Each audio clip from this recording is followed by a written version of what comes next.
This post was put up by the one and only Joe Raptor prior to the Game Awards because a lot of people, myself included, expected to hear something about Warner Brothers. Anything, frankly. They've got a couple of things. They've got the big Warner Brothers like Wonder Woman game, which is expected to come from them semi soon. It was honestly expected this year, but it's now just sitting somewhere. we don't really know what's going on. I can confirm that it has continued to have trouble. It seems like implementation of the Nemesis system into the new engine has been quite difficult. So basically requiring them to build it from scratch, which has taken a ton of time.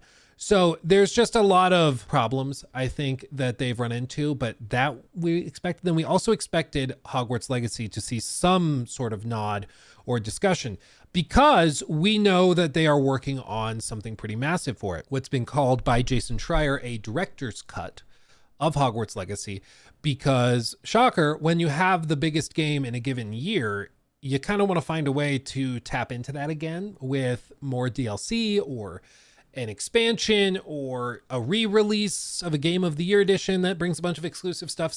Like, you just want to find some way to capitalize on it even more, especially for Warner Brothers Games, which has had a really bad go of it. They had a really nasty year in terms of video game performance with Suicide Squad Kill the Justice League. Now, one piece of this, Warner Brothers Discovery's fiscal year ends on December 31st. So it's a standard year. They don't do the staggered thing where their fiscal year ends in March or anything. But the reason why I think that could be significant is because what Warner Brothers tends to do is they like to view things broken up by fiscal year for investors. So like they had, if this is our time period, they had...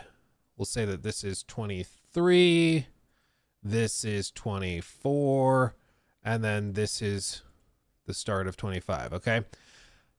23, they had amazing performance with Hogwarts Legacy, crazy. Then it trails off. 2024, they just lost tons of money with Suicide Squad Kill the Justice League. They lost like $200 million. And, then they are maybe going to dig themselves out. But the reason why they like to break it up by fiscal year is because then they can, guess what, frame things differently. How did they frame Suicide Squad Kill the Justice League's failure? They flipped it saying, it just feels extra bad because of how good last year was. And they said this in their earnings call. They said the drop, percentage-wise, in video game performance is because of the outstanding performance of Hogwarts Legacy last year. So because this high was so high, this low feels really bad, but it's not as bad as it really could be. It just feels bad since last year was so good. So what can they do if they reframe this and really push next year having tons of big releases and totally separate it out? Well, even if this raises up and let's say Wonder Woman does okay, the director's cut of Hogwarts Legacy does okay, it's far from like Hogwarts Legacy levels, which was crazy. Let's say they land like right here. This still is not that remarkable compared to Hogwarts Legacy's highs, right? This still probably would feel like a failure, but only if you're comparing it to Hogwarts Legacy, right? If you compare this to the abysmal performance of Suicide Squad, all of a sudden it feels like you are doing just tremendously well. And that's what I think they're doing. I think they're just waiting to fully get out of 2024 so that they can look at the performance of Wonder Woman, even if it's mediocre, and the performance of the director's cut of Hogwarts Legacy, even if it's fine and not tremendous. No matter how they do that, it's going to look incredible. And that's what they want. That's what they really, really are hoping for. So I think that's why we've heard nothing about it so far, because they're just waiting till they're fully out of the fiscal year, and then they're going to approach 2025 as its own thing and move on. So we're there. As for the rumors of what this director's cut could bring, there's kind of two possibilities. Either it is a director's cut, which is kind of like, if you remember the Death Stranding director's cut, Death Stranding director's cut. Okay, here. Kind of like this, where they added some like graphics enhancements. They added some, yeah, they got rid of Monster Energy and replaced it. There were some like new combat things, new weapons, for example. They added in the firing range. They added in like a roadster car and then a racing track. The roadster car was totally useless except on the racing track, but still kind of a funny addition. They did all this, and you know, I thought in general, most of the stuff they added was just bad. There was a reason it wasn't in the game to begin with, especially because like the game also on the racing track has like an auto brake system that just removes all the fun from the racing. It's just wasn't great in my humble opinion. Yeah, the auto delivery bot things, all sorts of cool things that they added, but yeah, you could ride on it, which is kind of funny. So it could be something like this, where it's a bunch of little bitty things. You know, maybe some new shopkeepers have new outfits. Maybe when you go through Hogwarts Legacy again from the beginning, there's other little tidbits, maybe a new couple quests, maybe some new music is added, you know, little bitty stuff that's sprinkled in. The other possibility is that it's going to include a rumored DLC that is like a full-on quest line. And this would specifically be, as Joel Raptor outlined here in this post, again, pre-Game Awards, a return to Azkaban, but way more fleshed out than the first, or than the short house exclusive mission we got. This was the other thing, if you don't recall, in Hogwarts Legacy, they had quests specific to your house. Unless you were Ravenclaw, in which case you just didn't get a house quest, which was unfortunate because I played as Ravenclaw, so I just never got a house quest. I remember I was talking to Nikki about it, my wife, and she was like, what was your house quest? Because I think she went to Azkaban or something. She saw this. I was like, what? Because there just isn't one. But as you can see, they built out Azkaban. They had the Dementors. Watch out, Michael Scott. And so they had this in the game, but this is pretty much the entire quest line. Like you go there, you have a little bit of dialogue, you walk with her, you hear some people talking. Okay, you walk, you see more people grabbing at you. And then you go up here. There's a little bit of dialogue as she's scratching at the rocks. Ooh, spoopy, so spoopy. And then this happens and you warp out and you pop back into the open world. Like that is literally the whole thing. That's the whole quest. All you got to see about Azkaban. That's the whole thing. For the critique, I went and I started a new character and I went through and I played through it with this to see that quest line. When I played, I was like, oh, I'm both glad it wasn't that crazy because I feel like I didn't miss out on much, but then I'm also kind of bummed that it's not that elaborate, you know, it's just, eh. But this would be a dedicated quest line that actually explores Azkaban, that actually has a lot more stuff there. So that's one thing that's rumored. It would mean the Patronus Charm is likely candidate for new spells that will be added to your arsenal. It would kind of have to be if you're going to Azkaban. So new spells are an expected thing that could be added. There's some spells used in the films and books, for example, by Snape that are not used in the game. So there's plenty of material there. Ravenclaw also is the only house to not get a companion-specific quest line. Amit Thakar had a lot of unused dialogue in the game files, so maybe it's finally his time to shine. Apparently it was cut during development, and they basically looked at the most likely houses for people to pick to play. Ravenclaw was at like the bottom of the list. And so that's what got cut, unfortunately. But better to cut something and have a solid game and add it back in through like an update or something than have a buggy, broken, unfinished game at launch that's like broken and stuff. Like I understand cuts need to happen, but as a Ravenclaw person, I was still frustrated that there wasn't a companion specific one there. But that could be added. So there's that. Hector Foley, the future Minister of Magic, could also be seen in the game trying and failing to fly his broomstick. Maybe a quest to the Ministry of Magic with him is in the cards. I think this is also very likely because next year is going to be the launch of Epic Universe. They are updating the parks. They're adding a new one, the Epic Universe park. And these, what you see here, these are actual pictures from inside the new ride. Not inside, this is the queue. So this isn't even the ride specifically. This is inside the queue for the ride. It's straight up like, it just looks like the movie. I'm gonna be real, but they're gonna have, these are the ride vehicles. You're gonna sit on these, and then they just have lap restraints. It's apparently pretty wild, but that new theme park opens May 22nd of 2025. And it makes a lot of sense if you're going to be promoting that to also maybe have a quest line in the game where you can go to the ministry, and all this ties into the marketing of like, ooh, and you can also go see the ministry yourself in the theme park and all that. You know, there's a lot of little tie-ins you can do there, so that makes a lot of sense. Yeah, many teachers also have connections to the ministry, which adds to the speculation. Yep, makes sense. The Chamber of Secrets could also be a very cool area to explore with a quest from ominous Gaunt, who can speak Parcel Tongue and would be immune to the basilisk. Absolutely could make sense. We could see underwater exploration as a new feature in the Great Lake and learn more about the Mare people. That also is a solid option. But some of this stuff I think also could just be saved for the sequel. You know, a lot of this could just be saved for that. We could also get New Game Plus. They are aware of that feedback and would like to try it. There's just a lot of things they have to consider because, of course, if you start the game and you just have Avada Kedavra, it could, it could throw things for a bit of a loop. So they have to do a lot of testing to make sure the game doesn't break if they give you all that. And they also have to have enough material for you to still work with for the game to still be interesting, even on a New Game Plus, and it just, you know, just break it. It seems unlikely that Quidditch will be added in the DLC, as Harry Potter Quidditch Champions fills that need already as a separate game. This was, unfortunately, the reality from the very outset. Quidditch wasn't coming to Hogwarts Legacy because they were doing this spin-off game, and that spin-off game is, of course, the one and only Quidditch Champions, Quidditch.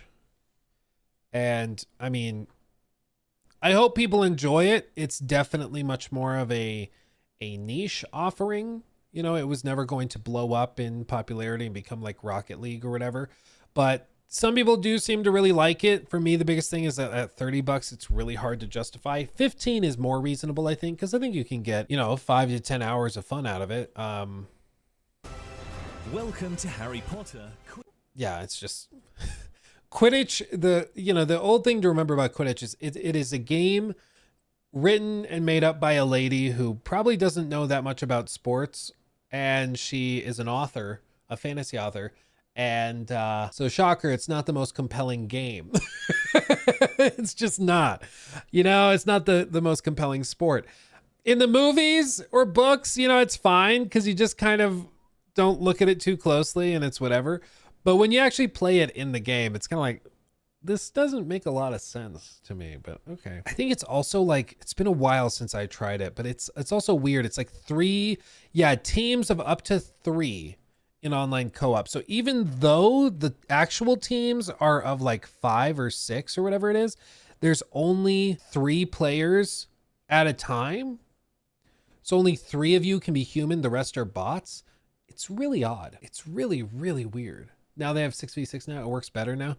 It's good to hear it works better. It's just, as a game, I think it's pretty clear it was designed by an author. Like, I don't know. It's just weird. They say up to 3 teams of up to 3, or you can play alone. Player v player, test your skills in competitive online matches. They have lots of customization. That's cool. I like that. Good customization. You, of course, select your party. There's like the whole tournament. You play in the championship. It's, what's that old like GameCube game that's kind of like this? There's an old GameCube game that's basically this was building off of. I don't remember the exact name of it, but it's that. It's a smaller spin-off title that's just a little different. You shake it up. In 3v3, you swap between 2 positions back and forth. In 6v6, you each have 1 position. Okay. Yeah, I mean, I think this was never going, like I said, this was never going to be Rocket League, okay? And I it's why, like, I think it's important to understand what they thought it was going to be. If they thought this was going to be the next Rocket League or was going to blow up into like the next big live service craze, that was short-sighted and stupid. But insofar as it's like a fun game to maybe play with your friends on an afternoon or for a weekend or something when you're doing your Harry Potter marathon, that I think it works great for.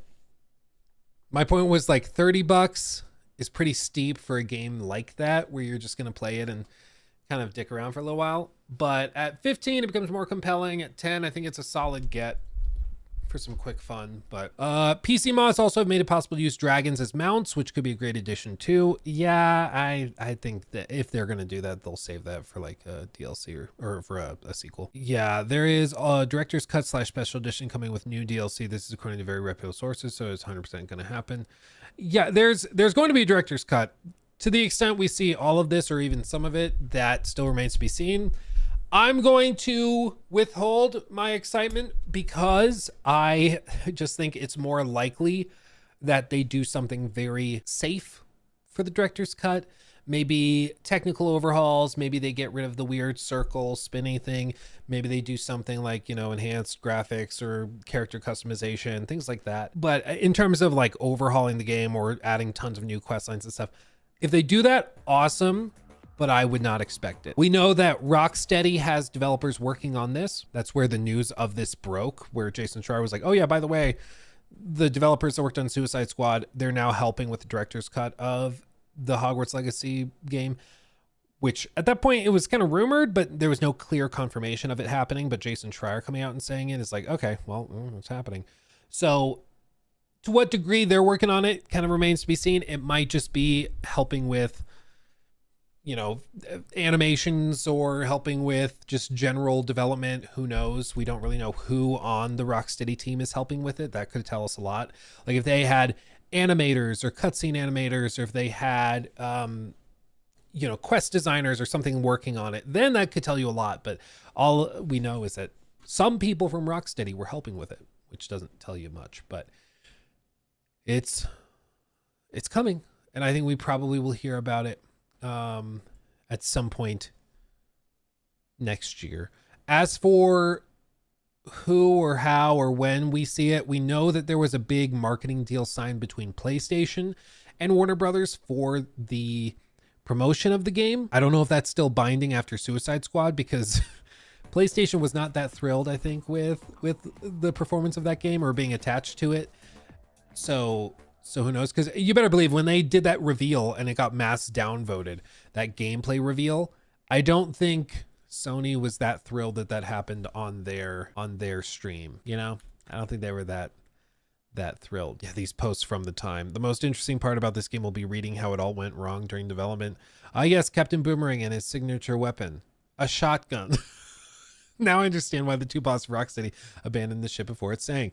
Deadshot gets guns. Okay, makes sense. Haley gets guns. Okay, that's not out of the ordinary. Captain Boomerang gets guns. Wait, why? His weapon of choice is a boomerang. King Shark gets guns. Huh? What? He's a shark. What are his teeth for? 49, 48, 49, 49,000. Ooh, baby. This is the thing, though, is that, like, even when this was revealed, there's people who have said that, like, in the studio, they were also surprised that the feedback was so negative. And to their credit, like, whoever was playing, I think, is pretty good. They've got good aim. I think they knew what they were doing as they're zipping around. They're hitting their shots. There was no question about that. Like, they did as good a job as showcasing this as they could have, but it's just not an interesting game, which was the problem. Shoot the zits, pop the zits. So those guys are helping with the Hogwarts Legacy update. We'll see when that happens. Might be at a PlayStation showcase early next year. It might be at the Xbox showcase that's rumored for January if Sony severed their marketing deals with them after Suicide Squad. We just don't know.